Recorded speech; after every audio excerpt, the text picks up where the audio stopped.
प्रेरणादायी विचार. यशामुळे आनंद मिळत नाही तर आनंदाने यश मिळते. तुम्ही जे करत आहात यावर तुमचे प्रेम असेल तर यश नक्कीच मिळते. तुम्ही लोकांसाठी किती करता याकडे ते पाहत नाही, तर तुम्ही त्यांच्यासाठी काय केले नाही हे पाहतात. यशस्वी आयुष्यापेक्षा समाधानकारक आयुष्य हे अधिक महत्त्वाचे असते.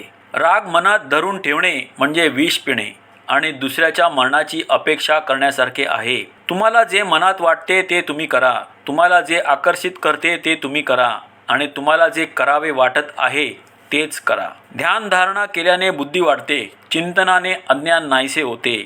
आपल्याला कोणत्या गोष्टी पुढे घेऊन जाऊ शकतात याचा मार्ग शहाणपणाने निवडा. सत्याच्या मार्गावर जाण्याच्या केवळ 2च चुका होऊ शकतात: पूर्णपणे झुकून न देणे आणि त्याची सुरुवात न करणे. स्वतःशिवाय कोणीही आपल्याला वाचवू शकत नाही हे नेहमी लक्षात ठेवा. तुमचे शरीर हे अत्यंत मौल्यवान आहे. प्रबोधनाचे ते महत्त्वाचे वाहन आहे. त्यामुळे नेहमी त्याची योग्य काळजी घ्या. 3 गोष्टी कधीही लपवता येत नाहीत: सूर्य, चंद्र आणि सत्य. तुम्ही लोकांच्या चेहऱ्याकडे पाहण्यापेक्षा जेव्हा त्यांच्या मनात डोकावून पाहता तेव्हा आयुष्य अधिक सुखकर होते. सर्वात गडद रात्र म्हणजे तुमचे अज्ञान. दुसऱ्यांच्या चुका सहजपणाने दिसतात, पण स्वतःच्या चुका पाहणंही तितकंच महत्त्वाचं आहे. शरीर धर्म सर्वांना सारखेच आहेत, त्यामुळे वर्णश्रेष्ठत्व हे मूर्खपणाचे आहे. सर्व माणसं सारखीच आहेत. जो स्वतःच्या आणि इतरांच्या कल्याणासाठी झटतो तोच उत्तम पुरुष समजावा. तुमचा भूतकाळ किती कठीण होता हे महत्त्वाचे नाही, तुम्ही पुन्हा सुरुवात करू शकता. तुमचा शत्रू जितकी इजा करत नाही तितके तुमचे नकारात्मक विचार इजा करतात. आपले रक्षण आपणच करू शकतो. 1000 वाईट शब्दांपेक्षा एक चांगला शब्द मनाला शांतता मिळवून देतो. योग्य दिशा मिळण्यासाठी तुम्ही चालत राहायला हवे.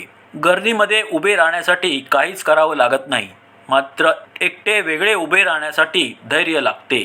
चुकीचा माणूसच नेहमी आयुष्यातील योग्य धडे देत असतो. अर्थहीन वादविवादापेक्षा अर्थहीन शांतता नेहमीच श्रेष्ठ असते. परिस्थिती बदलणं जेव्हा शक्य नाही तेव्हा मानसिकता बदला, म्हणजे सर्व काही शक्य होईल. आपण जो विचार करतो त्याचेच फळ आपल्याला मिळते. आदर हा आरशाप्रमाणे आहे. तुम्ही जितका समोरच्याला दाखवाल तितकाच दुप्पट तुम्हाला मिळेल. प्रत्येक संकटाने माणसाचे मन दुखावते हे खरं आहे, पण त्यातूनच माणसाला आयुष्यात शिकायलाही मिळते. संकटातून बाहेर पडण्यासाठी स्वतः प्रयत्न करा, दुसऱ्यावर अवलंबून राहू नका. माणसाला कधीही आपल्या बाबतीत वाढून चढून सांगण्याची गरज नाही. ज्याप्रमाणे तुफान कोणत्याही मजबूत दगडाला हलवू शकत नाही, त्याप्रमाणेच महान व्यक्ती या प्रशंसा वा वाईटपणाने हुरळून जात नाहीत वा दुखावल्या जात नाहीत.